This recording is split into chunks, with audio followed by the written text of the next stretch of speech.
Hello mga kaulam, ako'y naki-birthday din sa kapitbahay dahil ako'y talagang inimbitahan pa. Ari naman kapitbahay ko din sa Pilipinas. Tapos pagdating din sa UAE, kapitbahay ko rin sila. Nag-birthday ang bata si Elaine. Elaine, happy birthday Ining. Maraming salamat sa pag-imbita. At talaga namang diyan ako nag-iftar sa inyo. So inuno ko muna kuhanin ay pansit. Tapos itong si Ate Bing nagluto niyang yan mga mushroom, mga yung young corn, tapos may mga carrots na nilagyan niya ng oyster sauce na sobrang sarap talaga, promise. Tapos nagluto din si Ate Bing. Ate Bing, salamat marami. Shout out sa iyo, Ate Bing Santos. Maraming salamat. Oh, nakapansit talaga ako. Tapos nagluto din siya ng Korean food dahil si Ate Bing matagal nagtrabaho sa Korea. Napakasarap niyang gumawa ng mga Korean food. Sa mga nasa UAE, abangan ninyo, magtitinda kami everywhere. Yan, oh, yan. Yan ay tofu na hindi ko alam kung, bahala na kayo mga kaulam, hindi ko alam kung ano ang tawag yan, pero talaga mga kaulam, kahit yung bisita nila na Indian, na vegetarian, ay nagustuhan talaga. Sobrang sarap, magpapaturo nga akong gumawa. O kaya ako'y bibili na lang sa kanya at anong sarap. Ko po talaga namang makita ninyo ang aking subo, anong lalaki, dahil yan ay 6:30 ng hapon. Dumating ako sa kanila parang around 5. Tapos naghintay na ako ng iftar.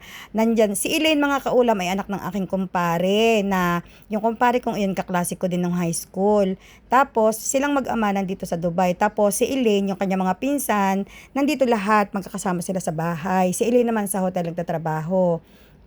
Tapos mga close talaga itong family talaga na ito, close talaga sila sa akin. Tapos, pinapunta ako dahil nga daw ipapakilala na. Ito na, i-announce ko na. Elaine, sorry Ining ha, i-announce ko na. Pinakilala ni Elaine sa family niya ang kanyang very first ever boyfriend na Indian. Tapos, vegetarian, kaya naka-vegetarian kami. Siyempre, allowed na si Elaine. Ando na siya sa tamang edad na para mag-boyfriend na. At saka, sobrang responsableng bata. Umabot siya ng ganyang edad sa pagturong sa pamilya. Tapos, nung naramdaman niya na okay na at pwede na siyang mag-boyfriend, nag-decide na rin siya. Pero nagpaalam muna siya sa kanyang tatay, doon nga sa kumpare ko. Ito ang pinakamagandang balita mga kaulam. Itong kumpare ko na to, ito si Elaine, may kapatid itong bunso. Kung natatandaan ninyo nung umuwi ako sa Pilipinas, nagninang ako sa binyag. Ang tatay ng batang ito nga kumpare ko na ito. Tapos yung baby nga kapatid ni Elaine. Tapos ngayon, Diyos ko, si Elaine nga, pag mag-aasawa daw, ako pa din ang ninang, ay pinakiyaw na. Ako na nga ang ninang ng bunsong kapatid sa binyag. Ako pa rin daw ang nangninang sa kasal. Abay, matindi, nakakatakot mga kaulam sa Batangas magninang sa kasal. Ay, ang payo ko dito kay na Elaine, dito na sa Dubai magpapakasal if ever, at wag nang idadao sa Batangas. Talaga naman nakakapanginig ng laman ang magninang sa kasal sa Batangas. Sobrang sarap pa ng kwentuhan namin dyan, grabe mga kaulam.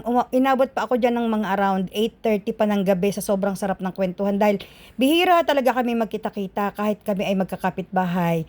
Bihira talaga kami magkita-kita dahil lahat kami dito ay busy. Kalimutan ko pang humingi sa Ate Bing nitong Korean food. Gusto ko sana magbaon at ipapatikim ko sa aking bunso dahil ang bunso ko sobrang hilig talaga sa Korean food. Pero syempre babalik naman ako sa bahay nila. So hihingi na lang ako kung may natira pa. Tapos namiss ko yung pansit. Ang pansit nila, yung pansit canton na si Ate Bing din nagluto. Namiss ko talaga kaya Diyos ko tingnan naman ninyo. Oh, grabe yung subo ko ng pansit canton dahil nga namiss ko yan. Kaya kanina nag-grocery ako, bumili din ako ng pansit canton dahil nainggit ako. Magluluto din ako today. Hindi ko talaga in-expect mga kaulam na makakakain ako ng ganyang kadami. Gabi. Medyo habang nakain ako, iniisip ko nako, talagang hindi ko napipigilan. Hindi ko napigilan ang sarili ko pero humanda-handa ako mamaya sa magiging epekto na naman ito sa akin. Buti na lamang mga kaulam, napatagal pa din ang hunta ko pagkatapos kong kumain. So parang siguro bumaba yung kinain ko. Inaalok nga nila ako ng tsaa pagkatapos kong kumain dahil sabi ko, sobrang nabusog ako. Feeling ko sa sobrang dami kong kinain, wala nang paglalagyan pa ng kahit na anong tubig o kahit na anong pagkain sa tiyan ko dahil sobrang punong-puno na at hindi ko na talaga kayang maglagay pa ng kahit na ano. Pinapakain din nila ako ng cake at saka ice cream. Sabi ko, hindi ko na talaga kaya. Pagkatas ko kumain yan mga kaulam, wala na akong kinain kahit ano, kahit nung dumating ako sa bahay namin dahil feeling ko, kahit maliit na pagkain lang, hindi ko na kayang ilagay sa loob na aking tiyan. Pero mga kaulam, maikwento ko sa inyo nung kabataan ko, kahit pa ako'y walang humpay ang kain, Bakit nung kabataan ko wala akong problema sa amount ng aking kinakain. Kahit maya't maya akong kumain, kahit oras-oras, hindi ako nakakaramdam ng ganyang ano, yung parang sobrang busog na busog. Dahil siguro noon malikot ako, galaw ako ng galaw, takbo ako ng takbo, kung saan-saan ako nagpupunta. Hindi rin ako naupo, lakad ako ng lakad, kiot ako ng kiot, kahit anong ginagawa, kung ano-ano aking pinaggagawa. Siguro noon, yun nga yung movement ng katawan magkakaiba ngayon. Dahil ngayon, lalo na ngayong ang Ramadan, syempre sa bahay, pag walang ginagawa, nakahiga, nagse-cellphone o kaya nakaupo, o yung hindi ako lakad ng lakad, hindi ako kung saan-saan nagpupunta, o take note mga kaulam, nagdagdag pa si Inday ng kanin. Ganyan kasarap ang luto ni Ate Bing, grabe.